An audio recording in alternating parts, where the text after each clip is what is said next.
when you put a group of 15 people together and ask them to create a mascot to compete with the face of video games.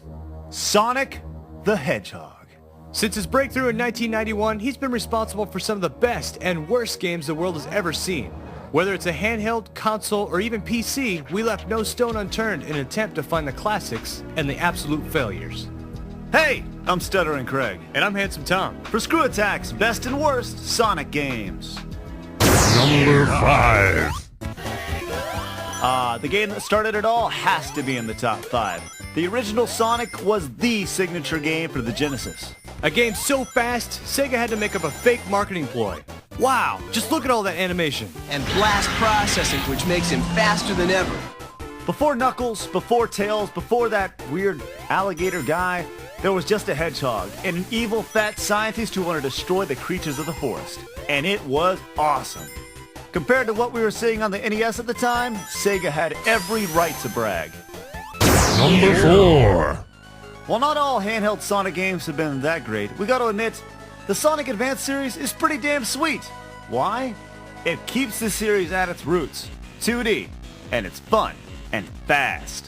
One thing you gotta remember when looking at Advance 3, you can play this game on the can. And since some Sonic games are so fast-paced, you can actually beat Dr. Robotnik by the time you're done doing number 2. Gross. Number 3. The best-selling game on the Dreamcast ever, Sonic Adventure was the first real step in bringing the Hedgehog to next gen. It was like a full tech demo for what the DC could do. Compared to most other 3D games in the Sonic series, Sonic Adventure is God. It had silky smooth controls and was fun. So why the hell do new Sonic games not play as well? You know, I don't know. Why can't they make the controls that great with the Sonic games now? They should go back to a decade ago so they can learn how to make the controls better. Team Sonic, I encourage you to do this. It would be awesome. Yeah, go get in that time machine and do that. That'd be great. Number 2. Sega is notorious for crazy-ass add-ons, and while most of them have failed, like the Sega CD, 32X, this one was actually pretty badass. The Sonic and Knuckles cart. The expansion lets you play as Knuckles so you can fly all around and explore areas that you previously couldn't reach. That's innovation. So why is this badass? Well, it's like having 3 games in one, with extras. Props to Sega for making cool stuff before we had the ability to download new content with this whole internet fad. Number 1. Released before Sonic 3, Sonic CD was amazing. We realized we just made fun of the CD add-on, but you know what? There are actually a few good games, and Sonic CD was one of the best. It took all the greatest things about Sonic 1 and 2 and gave them upgrades that left us in awe. It has a classic feel with new visuals, some random 2D to 3D environments, great levels, and most of all, it was fun. That's just like Super Paper Mario, but 15 years earlier. If there was one Sonic game that we had to play from now until the Blue Hedgehog finally croaks, it would be Sonic CD.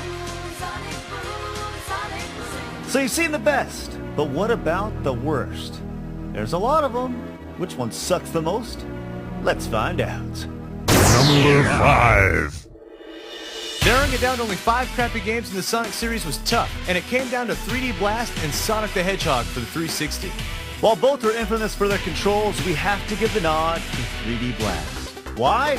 Because at the time it was released, Sonic was so hot. Nowadays, he's on life support. There was once a time when 3D games didn't look like this. It looked like this. Sonic 3D Blast is like a 2D overhead with a bad angle. It just doesn't work. Number 4. We all know the 90s were littered with hundreds and hundreds of fighting games. So why not give Sonic one too? Hitting the arcades in 1996, gamers were treated, and we use that term loosely, to a cast of 8 characters attempting to save the world. You can beat the entire game by tapping one button over and over again. We can understand trying to capitalize on a fad, but this is just ridiculous. Whippy! Nothing says quarter-popping fun like being molested by a green Howard the Duck. Number 3. You know what the best way to beat the competition is? Yeah, that's right. Copy them. Sonic Shuffle was a terrible ripoff of Mario Party. But what it did offer was a massive storyline that sucked. Number 2. Hey, Handsome Tom. Yes, Craig. When you think Sonic, what do you think? The poster boy for dying consoles? Maybe? New. Jackass. Speed! And that's the problem with Sonic Labyrinth for the Game Gear. There was none. Look at Sonic Go! Woo! Now, we did have a ball to roll up into, but that wasn't the point. Throw in broken controls, music, and gameplay that'll make you want to hang a puppy, and you've got one hell of a crappy experience. Warning. Watching the worst Sonic game of all time could lead you into the depths of depression, give you convulsions, or at bare minimum, send you into a blind rage that can only be tempered by playing Super Mario Kart. You have been warned. Number 1. Sonic R just plain sucks. There's no redeeming quality about it. Generally, when we talk about a game, we'll list off some of the bad things, but in Sonic R, the entire game could be filed under absolute suck.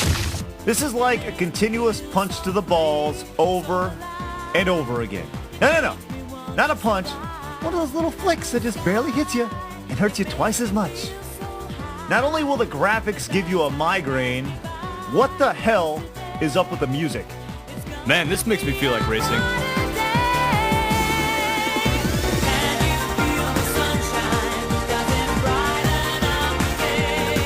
Dude, just turn it off. Man, I can't. It's not turning off.